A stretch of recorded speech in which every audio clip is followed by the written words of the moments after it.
আসসালামু আলাইকুম। কূটনীতিতে জামাতের বিশাল বিজয়। আগামী নির্বাচনে জামাতের বিজয় নিশ্চিত। জামাত আগামী নির্বাচনে যে বিজয়ী হবে তার অনেক লক্ষণ দেখা গেছে। এই যে জামাতের আমিরের সাথে ধারাবাহিকভাবে একের পর এক ইউরোপ, আমেরিকা, জাপান, দক্ষিণ কোরিয়া সহ বিশ্বের বিভিন্ন দেশের কূটনীতিকরা ধারাবাহিক বৈঠক করেন। এটা হলো তার পূর্ব লক্ষণ। যে দলটা ক্ষমতায় যাবে তার পূর্বে এইভাবে ধারাবাহিক বৈঠক হয়। আমরা এটা অতীতেও দেখেছি।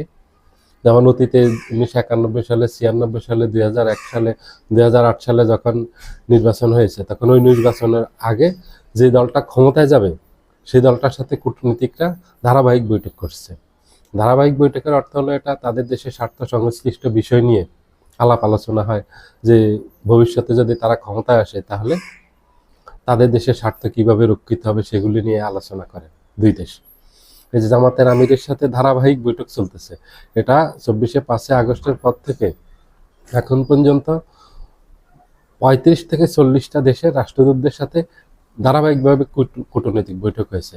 আজকে হয়েছে ইউরোপীয় ইউনিয়নের এই কূটনীতিকের সাথে, এবং আজকে সকালবেলা আমেরিকার রাষ্ট্রদূতের সাথে জামাতের আমিরের বৈঠক হয়েছে। আজকে দুইটা বৈঠক হয়েছে।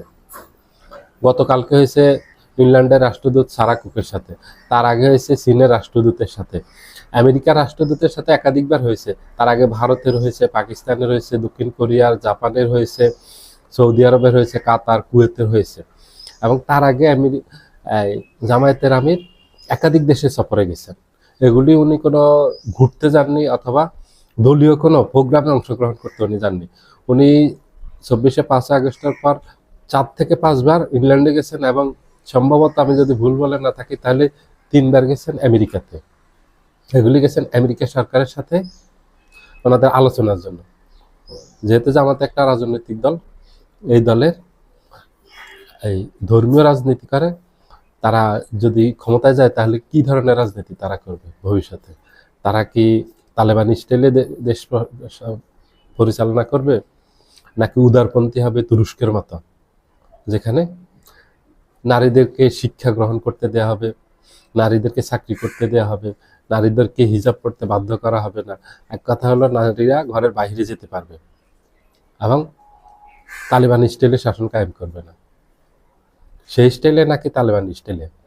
জামাত স্পষ্ট করছে যে না, তারা তালেবান স্টাইলে না, জামাত একটা উদারপন্থী রাজনৈতিক দল। তারা সবার জন্য সবকিছু মুক্ত থাকবে, তারা দেশ পরিচালনা করবে বর্তমান সংবিধান অনুযায়ী। আমাদের দেশের সংবিধান অনুযায়ী দেশ পরিচালনা হয় না, কারণ হলো এখানে সবাই সুবিচার পায় না। এখানে যে ব্যাপক ঘুষ, দুর্নীতি, লুটতরাজ হয়, এগুলি আইন প্রয়োগ করা হয় না। জামাত বলছে যে এইসব ক্ষেত্রে আমরা আইন প্রয়োগ করবো, যে সমাজে যেভাবে সন্ত্রাস, নৈরাজ্য হয়, এগুলির বিরুদ্ধে এই আইনটাই যথেষ্ট, আমরা এটা প্রয়োগ করবো, এবং এই আইন দিয়ে আমরা দেশ পরিচালনা করব। আমরা ঘুষ, দুর্নীতি, লুটতরাজের বিরুদ্ধে আমরা কঠোর অবস্থানে যাব।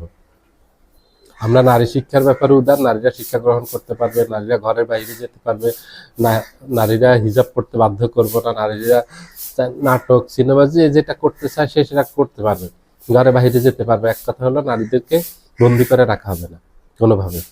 তারাও আশ্বস্ত হয়েছে জামাতের এই বক্তব্যে, এবং এরই ধারাবাহিকতায় জামাতের সাথে ইউরোপ, আমেরিকার এই কূটনীতিকরা ধারাবাহিক বৈঠক করতেছে। এবং তারাও, তাদের কাছে ইনফরমেশন থাকে যে আমাদের দেশে যে রাজনৈতিক পরিবর্তন ঘটতেছে, এখানে কারা ক্ষমতা আসতেছে, জনগণের মনোভাব কি, জনগণ কাদেরকে আগামী নির্বাচনে বিজয়ী করতে পারে, এই পূর্বাভাসটা তারা বুঝে। তাদের নিজস্ব কিছু সোর্স আছে, এই সোর্সের মাধ্যমে তারা এই তথ্যগুলি পায়, পেয়ে তখন তারা এসব বৈঠক করে। জামাত যে আগামী নির্বাচনে বিজয়ী হতে যাচ্ছে, এই লক্ষণগুলি একদম স্পষ্ট। এবং এখানে অনেকগুলি ঘটনা আছে। তার আগে 5টা বিশ্ববিদ্যালয় যেমন ধারাবাহিকভাবে বিজয় পেয়েছে, ভূমিধস বিজয় পেয়েছে 5টা বিশ্ববিদ্যালয়। এই যে জামাতের উপর একের পর এক আক্রমণ করা হচ্ছে, গতকালকে শেরপুরের শ্রীবর্দিতে জামাতের সেক্রেটারি জেনারেল রাজাউল করিম মোনাকে হত্যা করা হয়েছে, এবং আরো গুরুতর আহত অবস্থায় 3 জন হাসপাতালে ভর্তি আছেন, এবং আহত অবস্থায় 40 থেকে 50 জন আছেন। এই যে জামাতের উপর ধারাবাহিক যে হামলা চলতেছে, এটা হলো জামাতের বিজয়। বিএনপির এই যে সন্ত্রাসীরা যে জামাতের উপর হামলা করতেছে, দেখতেছে যে জামাত আগামী নির্বাচনে বিজয়ী হবে, এখন জামাতের বিজয়কে বাধাগ্রস্ত করার জন্য জামাতকে নানানভাবে চেষ্টা করতেছে প্রতিহত করার জন্য, প্রতিরোধ করার জন্য। বিএনপি যে সন্ত্রাসী কায়দায় এগুলি কাজগুলি করতেছে, এইভাবে জামাতের ভোট কমাতে পারবে না, জামাতের জনপ্রিয়তা কমাতে পারবে না, জামাতের বিজয় ঠেকাতে পারবে না। আগামী নির্বাচনে জামাত ইনশাল্লাহ বিজয়ী হবে জনগণের ভোটে। নিরপেক্ষ সুষ্ঠু যদি ভোট হয় আমাদের দেশে, তাহলে জামাত বিজয়ী হবে। কারণ জামাতের প্রতি জনসমর্থন দিন দিন বাড়তেছে বিএনপির এসব সন্ত্রাসী কর্মকাণ্ডের কারণে।